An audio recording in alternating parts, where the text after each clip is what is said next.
Hey there, and welcome. Today, we're going to tackle something we do all the time, describing people. We're going to arm you with the English words to do it really well, and maybe even more importantly, to do it politely. So, let's jump right in. Have you ever had that moment you're trying to point someone out to a friend and your mind just goes totally blank? You can see them perfectly in your head, but the right words just won't come out. Sound familiar? Yeah, it's a super common problem, and guess what? We're going to fix it right now. Okay, so take a look at these two people, Bettina on the left and Tom on the right. What's the first thing you notice? What's the most obvious difference between them? You probably have some ideas already, but trust me, by the end of this, you'll know exactly the right words to use for them, and for anyone really. All right, let's build our vocabulary from the ground up. We're going to start with the absolute fundamentals, the first things you usually notice about someone, their height and their weight. So, going back to our examples. For Bettina, we can say she's very tall. And for Tom, we'd say he's quite short. See? It's simple, it's direct. And notice those little words like very and quite. They're great for adding just a little bit more detail to your description. But, not everyone is super tall or super short. So what about all the people in the middle? Well, the perfect phrase for that is of medium height. You could say something like, my friend is of medium height. Easy, right? Okay, now let's move on to weight. Look at Agata here. A really good word to describe her is slim. For instance, Agata is really slim. But, and this is important, there's a little bit of a catch with this word that we really need to dig into. So here's the deal. The key difference is between using the word slim and the word thin. Slim is almost always seen as a positive thing, a compliment. Thin, on the other hand, well, it can sometimes sound a bit negative, like you're suggesting someone is underweight or maybe even sick. The example here says it all. I was very thin when I was in hospital.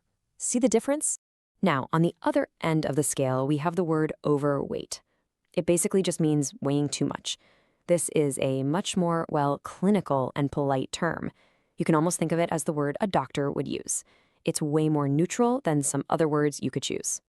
Awesome. We've got the basics down. Now, let's get to the fun part, the details that really make a description come to life. We're talking about face, hair, and age. First up, let's talk about coloring. On one side, we have Suri, who has dark hair and dark skin. And on the other, there's Polly, who has fair hair and fair skin. Now, that word fair, it's a fantastic word for describing a lighter complexion or skin tone. And for hair, of course, you could also just say blonde. But it's not just about color, right? There's also length and style and, facial hair. So for example, Ben here has a beard and long hair. Meanwhile, Luca has a mustache and short hair. See how easy it is to just stack these details together? It builds a much clearer picture in your mind. Okay, what about just general appearance? How attractive someone is? Well, the words we use here can often depend on gender. For women, it's very common to use words like beautiful or pretty. For men, a really great all-purpose word is good-looking, though honestly, you can use good-looking for anyone. These are fantastic words to have in your back pocket. And last but not least for this section, let's quickly cover age. This little timeline makes it super clear. At 14, you're young. Somewhere around 56, you'd be called middle-aged. And at 97, well, that's old. Now, these are just general buckets, of course, but they're super helpful for giving someone a quick idea of a person's age. Okay, listen up, because this next part might just be the most important bit of all. We've learned a bunch of words, but now we have to talk about how to use them carefully. This is all about getting your description right and being polite at the same time. So here is the golden rule, straight from our source. It's almost always better not to say directly to someone you are fat or you are old. These words can come across as really blunt or impolite, which means we need to have some better alternatives ready to go. And this little chart here lays it out perfectly. So instead of old, try using elderly. It's just a bit more respectful. Like we talked about before, slim is usually a nicer choice than thin, and overweight is a much more neutral word than fat. It's all about picking the right word for the right situation. Okay, so theory is one thing, but putting it into practice is what really matters. So how does all this stuff actually sound when you're just, having a normal conversation?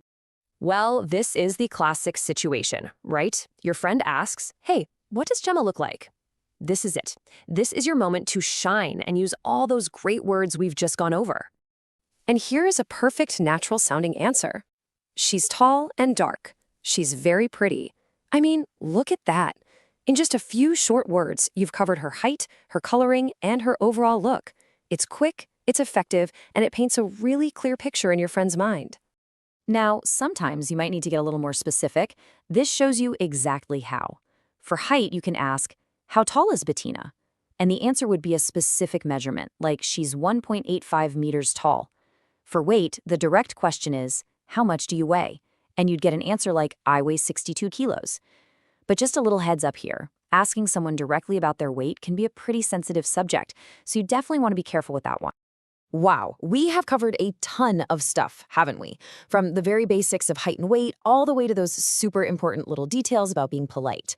So now it's time for you to take all this and really make it your own. So here's your homework, your challenge. I want you to think of 3 people that you know. Maybe hit pause in a second and actually try to describe them using all these words we've talked about. Don't just use 1 or 2 words, try to combine them. Talk about their height, their hair, their overall look. Can you put it all together to paint a full picture? Because at the end of the day, the real magic isn't just knowing the words. It's using them so that someone else can see exactly who you're talking about. Thanks so much for tuning in.